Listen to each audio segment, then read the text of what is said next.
fellow citizens of the United States of Biafra and compatriots. We have started a series of lectures, Biafra 101. We've had talk 1 to 4, and we have Biafra question and answer 101, 1 and 2. Today we're going to primarily look at the military structure of the Biafran state. The military of the military of the Biafran state will be made up of the army, the navy, the air force, and we'll also add the paramilitary, which is the immigration, the Biafran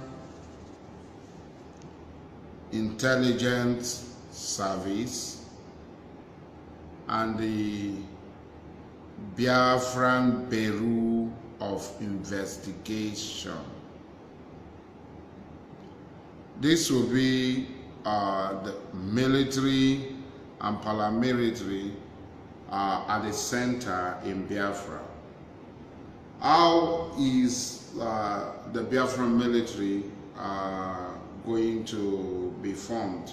What will be the foundation of the Biafran military? The foundation will be drawn. The foundation will be built on the people of Biafra. The people of Biafra will own the military of Biafra. The United States of Biafra will have a military that every Biafran will have access to. For that purpose, the military will originate from the people. The military will be recruited from the people. The people will, as I said before, own the military. So there will be compulsory military service for all those who are physically and mentally fit. Compulsory military service. There are 2 phases of this compulsory military recruitment and training. The first phase is when you leave secondary school, like our secondary school.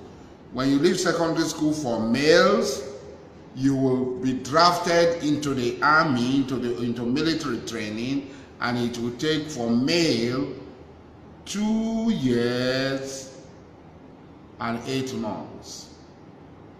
For female, 2 years.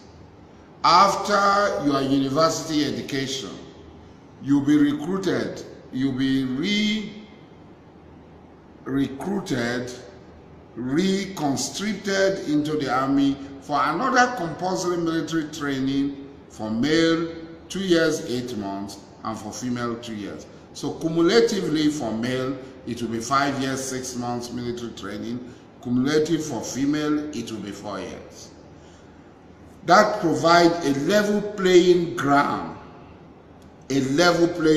for all Biafrans to have access to the military. So after the second phase of training, if you decide to continue in the military, you can decide to become an army, join the army, join the air force, join the navy, join the immigration, join the Biafran intelligence service, or join the Biafran Bureau of Investigation, which will serve as a federal, very small arm. The Biafran Bureau of Investigation will serve as a small arm, like a police coordinating all, because at the center there will be no police. So it will be like coordinating the agency that coordinates all, because there will be cross-border offenses. For instance, if Aba is a federating unit, and Port Harcourt and East Environs is also a federating unit. So if a criminal cross from Port Harcourt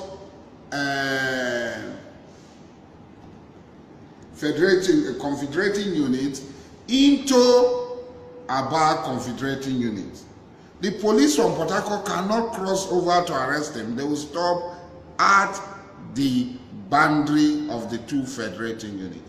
It is now, they will now call on the Biafran Bureau of Investigation, which is an arm of the police, which is a police which will now inform the Biafran, the Aba Confederating Unit Police.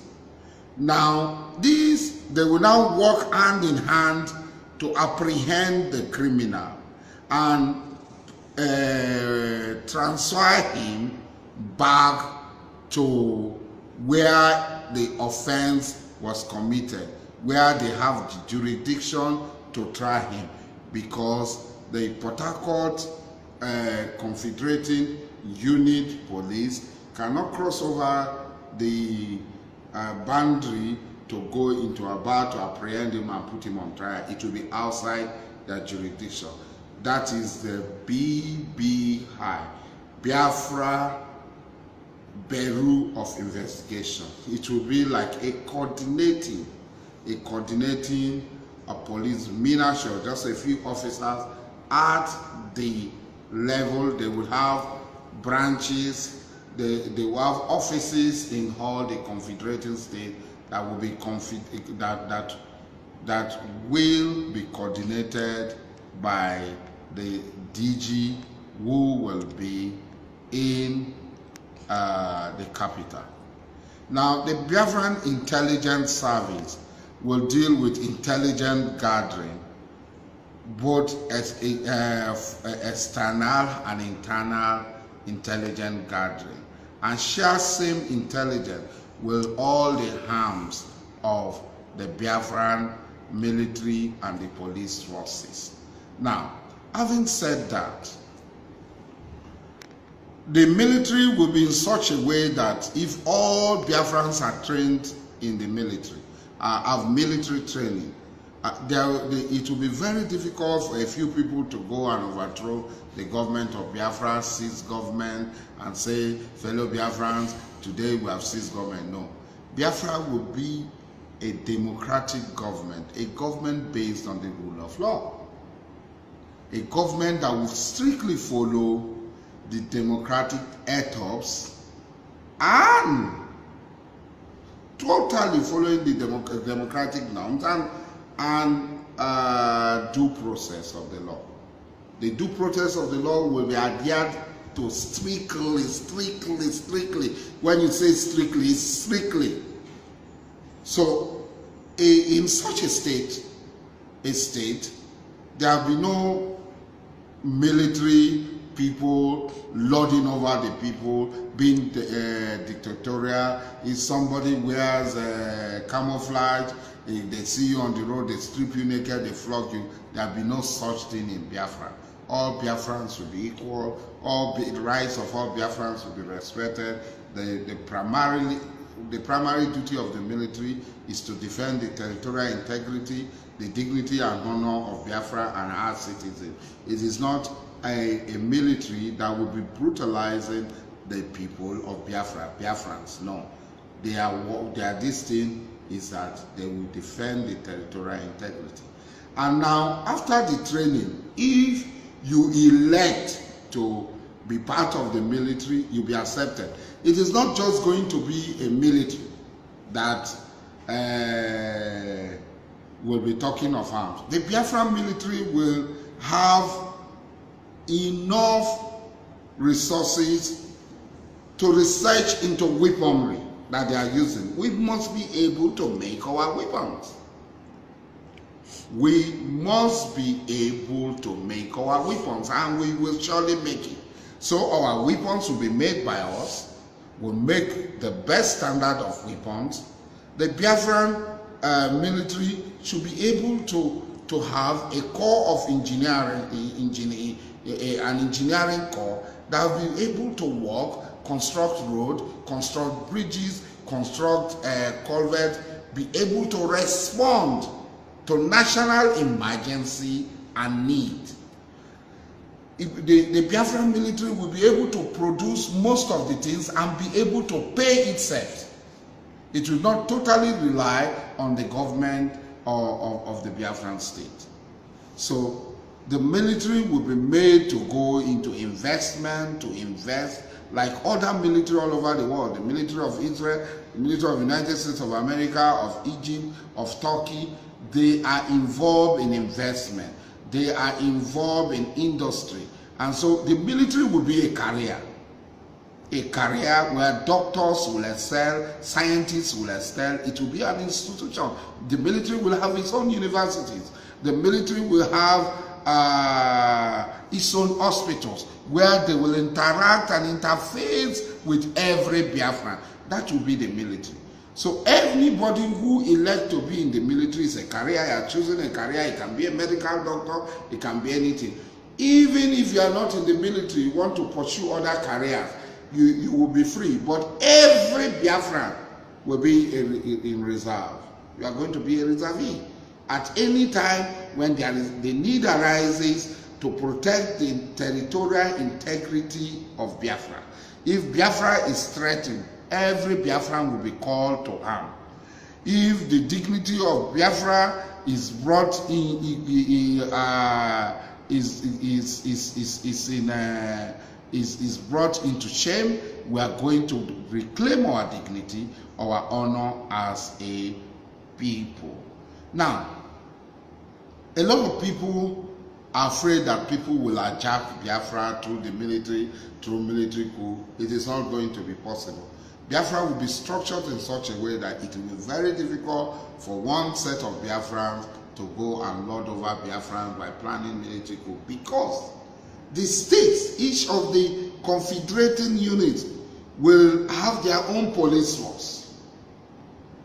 They will have customs if they are the borders. Custom will not be a federal government, a confederal government custom. It will be a confederating unit custom. They will have prison service. They will have other services, and they will be harmed. It will be very difficult for one group of people to take it upon themselves to go and plot a coup and then put Biafra to put Biafra backward by a military coup. Biafra is going to be, brothers and sisters, it's going to be an uhuru. Because Kwame Nkrumah said, seek ye first the kingdom of politics, and all others will be added unto you. We'll first of all seek the kingdom of politics, the kingdom of making Biafra the greatest nation on the surface of the earth, because we have the capacity, we have the capability, we have the mental wealth to achieve that. We have the manpower and we have the mental wealth to achieve that. A lot of people are deceiving themselves. You ask them, Dr. Wazari is talking on his own, and I laugh. 50 years after, you are a German, nothing had happened. 50 years after. Nothing. You talk of restructuring, they say no restructuring. You talk of abrogation of land use act, they say it's not been abrogated. You talk of resource control, they say there is nothing like resource control. They insult you every day and now. Dr. Usman Bugaji, my friend, a very good friend of mine, was at the Arewa house doing that, saying that the oil in Ukube, the oil at Soku, the oil in Nembe, the oil at Obioku, the oil at Amatu belong to them. Dr. Wazari, Biafra. I just posted on my wall an historical document which clearly stated, 1863 document. It's here. You can go and read it. A medical manual of the coast of West Africa. And it said, Bonny and New Calabar are the most important in the beat of Biafra. 1863. So somebody just come up and he talks, deceive the people.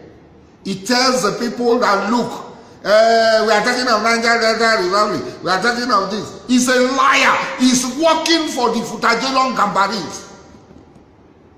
Obasanjo, who had written so much on restructuring, blah, blah, blah, is now saying there is no need for restructuring. Somebody tells you that the investment in Lagos, foreign investment, it is because of our oil that there is investment in Lagos. Dangote has gone to build 600 and something thousand barrel refinery in Lagos. Where will the oil come from? It is going to be from the so-called Niger Delta. You are deceiving. You set up Pandev, you set up Dimdev, you set up Totem, you talk of this in Eastern, every sort of thing. Everybody is struggling, and they say, Alaji, why don't you want to be? I don't want to be. I've seen it all. Nothing will come out of it. The only solution, the only guarantee for our future, the future of my children, the future of your children, the future of generation unborn is Biafra. If you are not in support of Biafra, you are the traitor. You are a traitor. You are a traitor. And the people, the generation that are coming, they will tell you if you are alive. They will spit on your face. They will urinate and defecate on your grave for betraying them. You come to talk, you are afraid. You are lily-livered. You are a coward. You don't want to stand up and fight. You want to remain where you are. I will not remain with you. Biafran army, the military of Biafra, will be the core foundation of the Biafran people. Our military, they said, if you want peace, prepare for war. Their cattle are everywhere entering our communities. They want to build ranches on our land for their people. Every law must be made for them. Recently, Champ, they put cutoff back at 1/8 over 400. It's not enough. They brought it down to 100 and 120, so that they will make the law to suit themselves and take their people into the university. Every law must be for their interest. What is your interest? The people who gave quit notice and people said they are not going, when they kill you, you will be in your grave. They said they cannot arrest them, but they want to arrest Nnamdi. You cannot arrest Nnamdi. You cannot arrest anybody. You cannot arrest anybody. We are all ready to make the sacrifices. I am ready. You have arrested me several times. Nothing has happened. God is on our side. We are very close to our freedom. And Biafra is surely going to be free. And there's nothing you can do about it. If you like, go and meet with the enemy, plot, do whatever you do. The Almighty God says, they plot, we too are plotting. And at the end, we will know who is the best of plotters.